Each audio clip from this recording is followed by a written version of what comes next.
freedom. What is happening, y'all? I'm back, and Iva has some news about Brock Lesnar that I did not know. So apparently, with Brock Lesnar coming back to this UFC event, he don't have to what?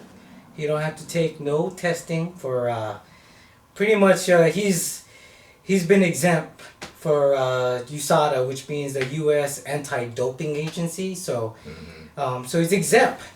So I guess this is part of what, pretty much all the UFC fighters are kind of saying this is not fair, especially his opponent, who he's going to be fighting is Mark Hunt, Super Samoan. So, which we watched the highlight film, and I see the dude hits hard. Yes, he does. He's no stranger to fighting people that's juiced up. He's been knocking people out who was on roids. So it's no like I say, he doesn't mind. But the whole thing is that we're trying to clean up the sport. That's what he said. You guys could check him up, on the UFC Fox on YouTube, their channel. I'm gonna look that up too. Yeah, so make sure you guys check that out. He explains everything. He discusses about it. Just saying it's not fair because we're trying to clean up MMA. No one should be exempt, which is true. Any athlete professionally shouldn't be exempt. And if you want to be on an equal playing field, everybody has to go through it. Because it is an advantage. You know what I mean? Pretty much, Brock Lesnar has the size advantage already to begin with. That's more than enough. But for him not to go through, the testing and all that, I just don't think that's not right. You know what I mean? Now, how does one become exempt? How does that happen? It's because I think at the end of the day, the mighty dollar, and you guys already know, who holds the most. Like I said, Brock Lesnar. He broke all those records on those pay-per-view sales, and he puts people in seats. Yeah. And I guess that's the bottom line, you know what I mean? So now, and not only that, he's not even representing the United States. You know that? He's going to be walking in with the Canadian colors.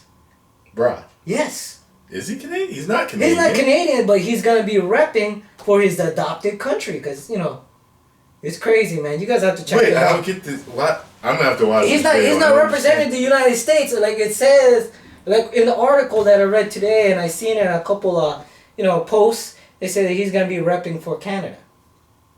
But why? I don't know. Maybe it has to. Okay, yeah. We'll have to look more into it. You guys, we all got to look into it. Here. Like, it doesn't make any sense. Yeah, I don't know, man. Because he bought a place in Canada, so he's actually, I think he has either a farm or a ranch there too. So he said that's his adopted country.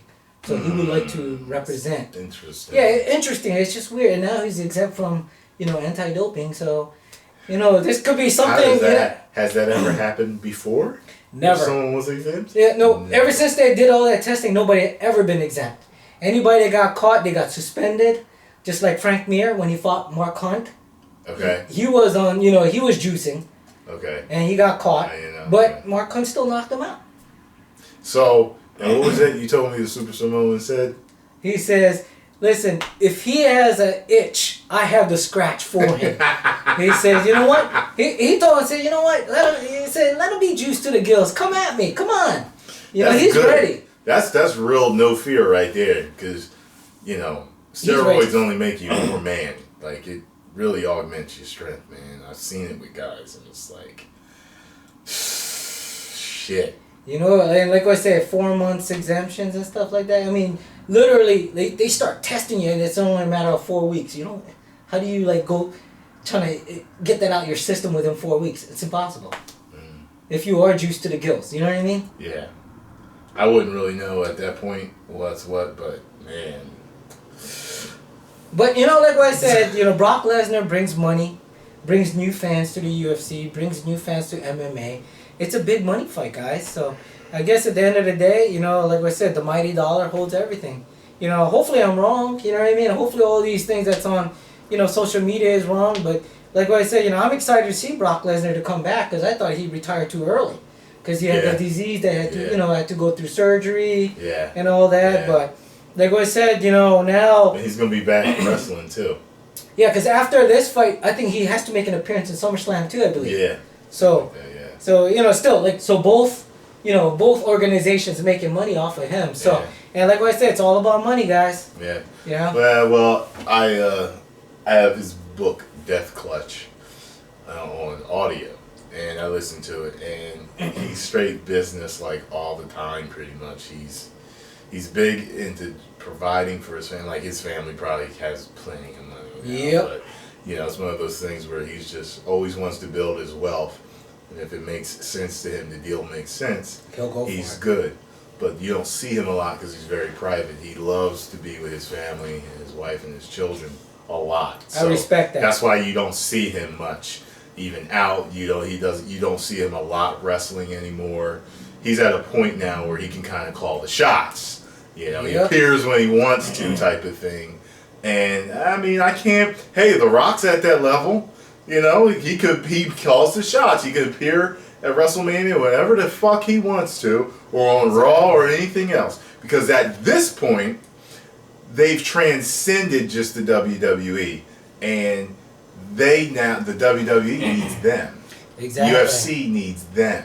You know what I mean? It's they a don't different need level of superstar, UFC. yeah? Unless they're broke behind the scenes, then that's a different story. But these are the type of guys that can just... If Mike Tyson wanted to jump in a UFC ring, it'd be sold out, record numbers, even as old as he is now. People would be like, yo, man, what type of training is Tyson going? What the fuck he might? Even though he'll probably get beat up, but he'll get paid. Yeah. You know what I mean? Like what I said, those type of superstars, they'll bring money to the organization. How old is Tyson now? Dude, Tyson's probably like, maybe in the 50s, maybe? He's got to be up there. It would be interesting if he got that killer instinct, like the killer instinct he had back in his That prime. guy was a monster. Like, I just want to see what I can do. I don't give a fuck. You know what I mean? If I get knocked out, get knocked out. But what if I don't?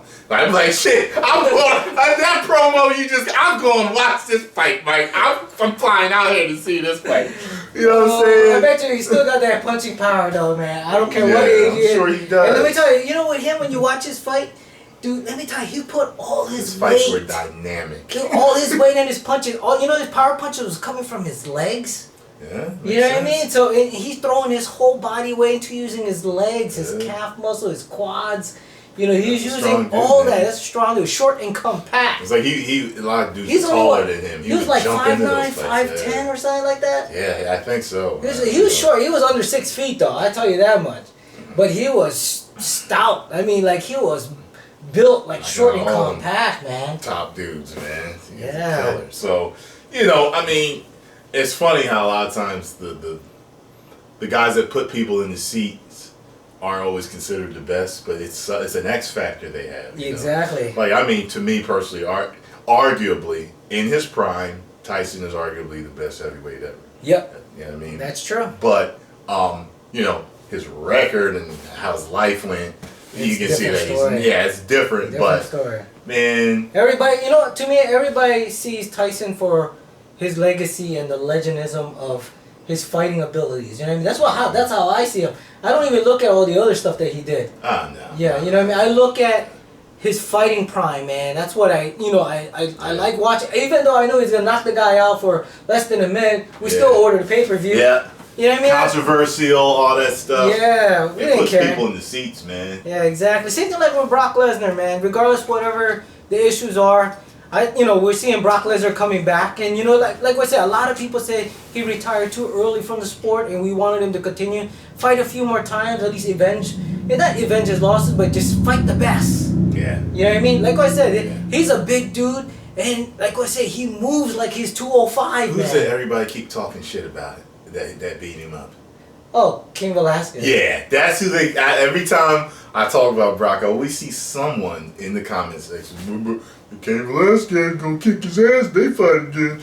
I don't care. That's what I want to see. Yeah, Brock's. Yeah, we'll something see. is you want to see Brock. Exactly. And whether he's getting his ass beat or he's beating ass, it's still. You want to see Brock. Yeah, that's it. So a lot of people on pay-per-view will order it too, man. Yeah. Like I said, he put views. You know what I mean? He gets views. We gonna watch them fights when we get off of cam, because I gotta refresh my memory. Yeah, you better watch, because UFC 200 is coming up too, man. Yeah. It's July 9th, guys. Check it out. July 9th. Yeah, and what do you call that on my channel? I'm gonna be doing like as it happens. As soon as the fight, the fight match is done, I'm doing a quick recap of that fight specifically. Then I'll wait for the next one, and that's what I've been doing on the change up in the last one that I did. So as soon as the fight was finished, I did my recap, what I thought.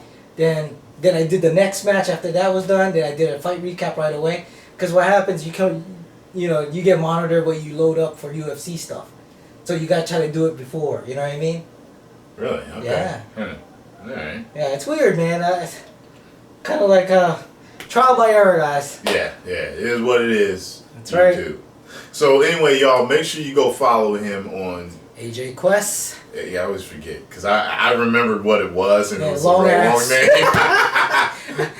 I had to wait 6 months to change it, guys. So, and yeah, a lot of people was making a comment. Said, "Damn, man, your name's so long. How are people gonna find you?" Yeah. I said, "I know, but I'm trying." AJ Quest. Exactly. And you just got over 1,000 recently, right? Yeah, I'm close to 1346, man. Yeah. So thank you guys, man. Yeah. I appreciate Still your budding support. channel. Make sure you go over there, show him some love. That's right, man. And one day this man here will have 1 million subscribers. Woo! Cool. You may now subscribe.